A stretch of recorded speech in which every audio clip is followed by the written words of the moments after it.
Before viewing video lessons, it is important to read the textbook using the learning guide as your turn-by-turn directions. Then use the learning guide to take organized notes in your own words with examples and pictures. Okay.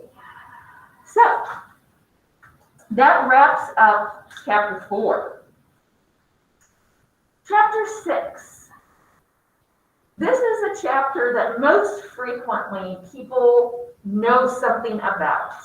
They have a friend, a relative, maybe themselves, who've experienced symptoms of depression and maybe even mania. So this is one where people kind of come into the class with a little bit of a knowledge base. So we're going to be talking about mood disorders.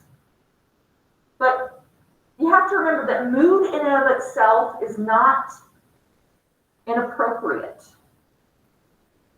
There are normal ups and downs that we all experience with mood. If something sad happens and you feel sad, that's normal. If something awesome happens and you feel awesome, that's normal. So it's normal for mood not to be completely flat.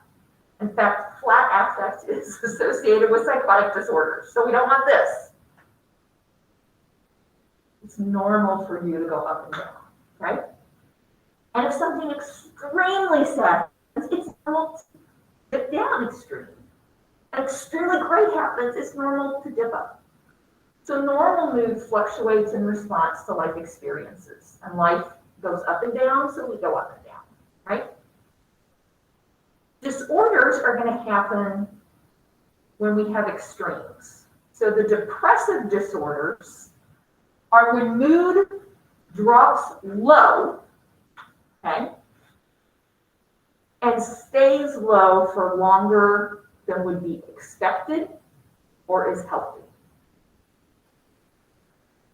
So we're going to talk about the specific depressive disorders today.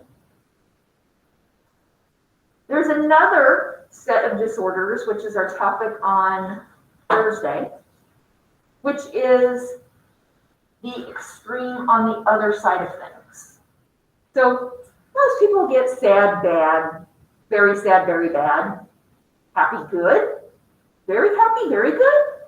That doesn't oftentimes make sense to people that you could be too happy.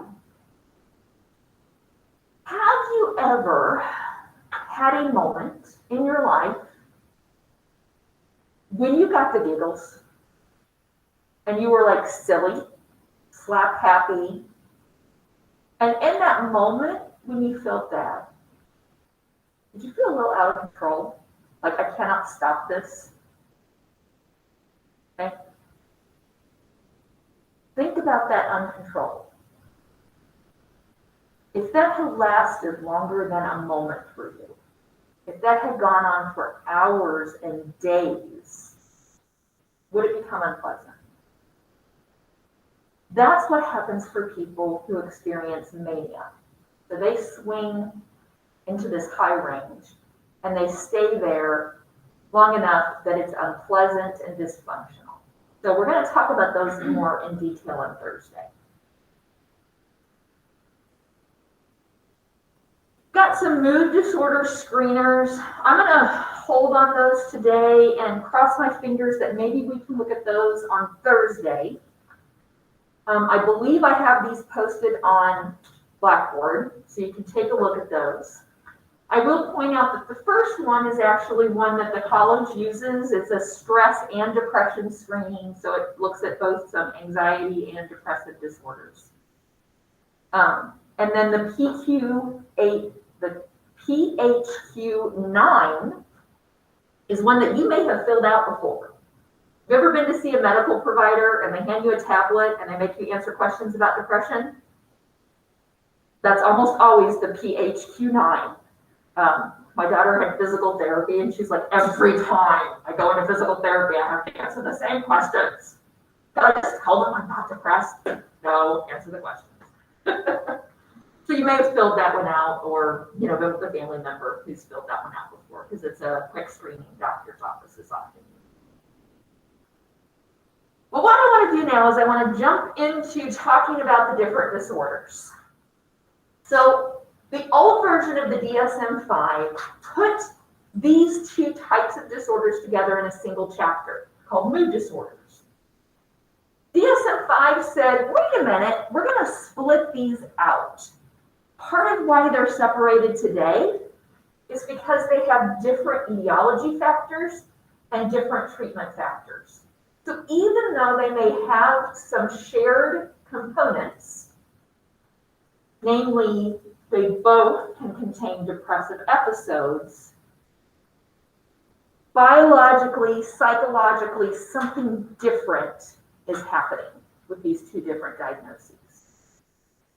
So we're going to start with the depressive disorders.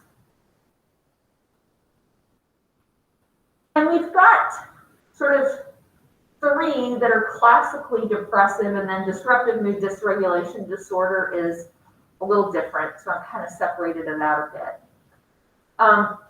Major depressive disorder and persistent depressive disorder, they've existed for pretty much as long as we've had a DSM. Premenstrual dysphoric disorder was a test disorder in the previous version of the DSM. They're like, we think this might be something, so we put it in this things we're considering. It's officially a recognized disorder now with the DSM-5.